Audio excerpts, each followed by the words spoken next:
यह समय हाइब्रिड युद्ध का है, जहां युद्ध में कोई ईमानदारी नहीं। हाइब्रिड युद्ध की कोई निश्चित परिभाषा नहीं, क्योंकि बदलते युद्ध के साथ में हाइब्रिड युद्ध की परिभाषा भी बदल जाती है। जैसा कि आपने साम दाम दंड भेद के बारे में सुना होगा, हाइब्रिड युद्ध की पहली परिभाषा यही है।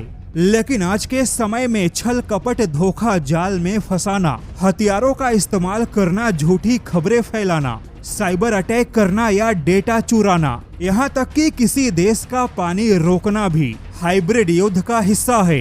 यानी कि दुश्मन को हराने, दबाने, गिराने और कुचलने के लिए आप जो कुछ भी करना जारी रखते हैं, यह सब हाइब्रिड युद्ध में शामिल है।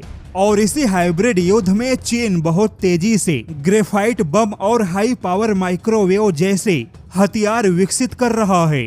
ऐसे हथियार जो किसी की जान नहीं लेते, लेकिन जीना मुश्किल बना देंगे। हाल ही में चीनी मीडिया से यह खुलासा हुआ कि ग्रेफाइट बम और हाई पावर माइक्रोवेव जैसे हथियार बनाने के मामले में चीन दुनिया के किसी भी देश से बहुत ज्यादा आगे निकल चुका है।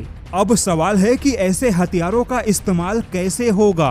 तो यहाँ पर बता दे कि विकसित होती दुनिया के लिए ऐसे हथियार न्यूक्लियर वेपन से कम नहीं। ऐसे हथियार पूरे शहर में तबाही नहीं मचाते, लेकिन ऐसे हथियार पूरे शहर को अंधा बना देंगे। ऐसे हथियारों का इस्तेमाल सीधे पावर ग्रिड या बिजली संयंत्र पे होता है। ऐसे हथियारों को ब्लैकआउट बम भी कहा जाता है। लेकिन अब ऐसे हथियार केवल शहर की बिजली ही ठप करने तक सीमित नहीं है, बल्कि ऐसे हथियारों का इस्तेमाल करके कम्युनिकेशन सिस्टम को, शहर के मोबाइल टावर को, रडार सिस्टम को, यहाँ तक कि मिसाइल डिफेंस को, बिजली देने वाले बैटरियों को भी ऐसे हथियारों के अटैक से बंद किया जा सकता है।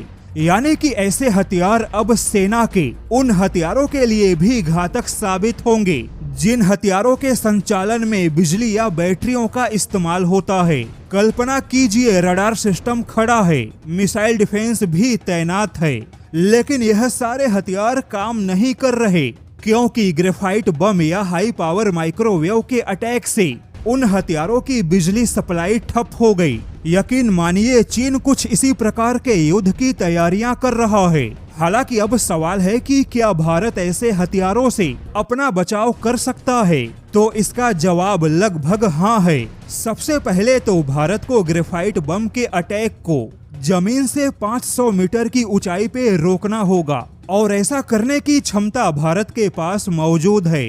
अब जैसा कि डिजिटल होती दुनिया में ग्रेफाइट बम या हाई पावर माइक्रोवेव का खतरा ज्यादा है, और इसके लिए भारत ने अपने कई सारे पावर ग्रिड में इलेक्ट्रोमैग्नेटिक शील्डिंग की शुरुआत की है, क्योंकि इलेक्ट्रोमैग्नेटिक शील्ड भारत को चीन के किसी भी अटैक से अंधेरे में डूबने से बचाएगा। हालांकि भारत के पास में ग्रेफाइट बम है या नहीं, इसका कभी आधिकारिक खुलासा नहीं हुआ, लेकिन भारत के पास में ग्रेफाइट बम बनाने की तकनीक मौजूद है।